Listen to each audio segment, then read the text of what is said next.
पहले बात तो आप ये समझिए कि नीतीश कुमार कभी इसके सूत्रधार थे नहीं। ये तो अपने से आप लोग कुछ बिहार के पत्रकार और जदयू के कुछ बड़बोले नेता अपने आप को संयोजक, सूत्रधार, पता नहीं प्रधानमंत्री का फेस क्या क्या बता रहे हैं। आप मेरे वक्तव्यों को पिछले 1 साल से सुनिए।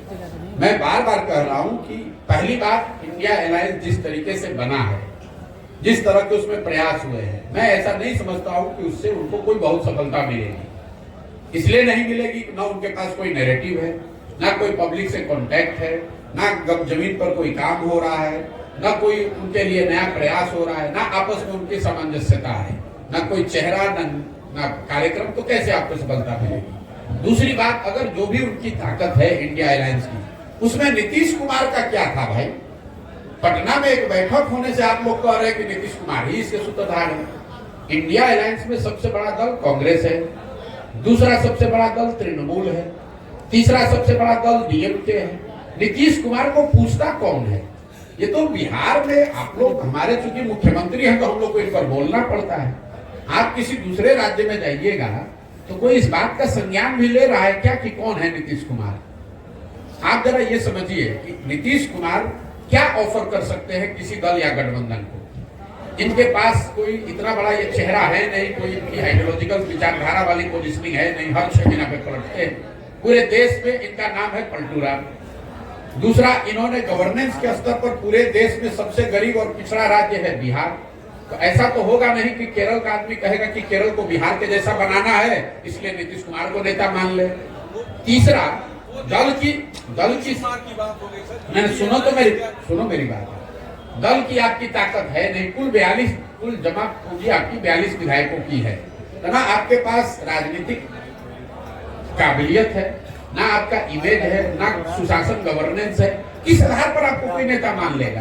ये तो नीतीश कुमार ऐसे हवाई किला बनाते रहते हैं, और जब वो नहीं मिला तो तुरंत पिछले दरवाजे से भागा भाजपा की ओर। और आपको एक और घोषणा कर देता हूं, अगले विधानसभा से पहले, जिसको भी आप लोग चला दीजिए कोट करके, ये फॉर्मेशन फिर बदलेगा, जिसको भी लीक कर दे देता हूं। आज जिस फॉर्मेशन में बिहार में व्यवस्था है, जिसमें नीतीश कुमार चेहरा है, बीजेपी सपोर्टर की भूमिका में है, और दूसरे साइड आरजेडी है और बाकी लोग उनको सपोर्ट कर रहे हैं, इस फॉर्मेशन में विधानसभा का चुनाव नहीं होगा। कौन कहा? पिछली बार भी मैंने कहा था कि ये जो महागठबंधन और भाजपा बना है, इसमें अगला चुनाव नहीं होगा, ऑलरेडी टूट गया। फिर अभी घोषणा कर देता हूं, ये भी टिकने वाला नहीं है।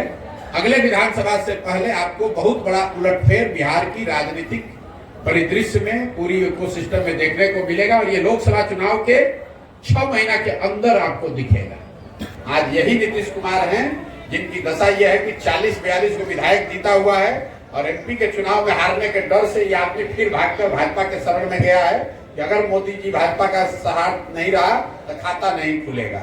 अगली बार लिख लीजिए, अभी पिछले बार घोषणा किए थे कि अगर महागठबंधन में लड़ेंगे तो 5 एमपी नहीं जीतेंगे। अभी लिख लीजिए, अब चाहे किसी गठबंधन में लड़े, भाजपा के साथ भी लड़े, नीतीश कुमार को 20 से कम विधायक अगली बार जदयू को आएगा। अगर नहीं आया तो मैं राजनीति से संन्यास ले लूंगा। इस आदमी को, जदयू को 20 विधायक नहीं आएगा, चाहे वो भाजपा के साथ लड़े, महागठबंधन के साथ लड़े, कि किसी के साथ लड़े। बिहार की जनता इतनी बेवकूफ नहीं है, जनता इतनी व्याकुल है आज कि वोट किसी को दिया।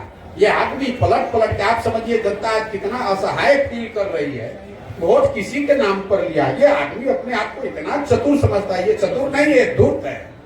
नीतीश कुमार निहायत धूर्त आदमी है, जो पूरे बिहार के 13 करोड़ जनता को धूर्तता से मूर्ख बनाकर उसको ठग रहा है, और इसका पूरा सूद समेत हिसाब जनता अगले चुनाव में करेगी। लोकसभा और खाली छोड़ दीजिए। तो सर आपका नाम आ रहा है सरकार गिराने में। हम बोले थे कि जाकर उधर पलट जाओ। ये नीतीश कुमार इतना धूर्त है, जब महागठबंधन भागे तो कहा कि प्रशांत किशोर भाजपा के एजेंट हैं। आज जितने हमारे मुसलमान भाई हैं, भाजपा विरोधी जो लोग हैं बिहार में, उनको इसका चेहरा पहचानना चाहिए कि आदमी कितना बड़ा धोखेबाज है।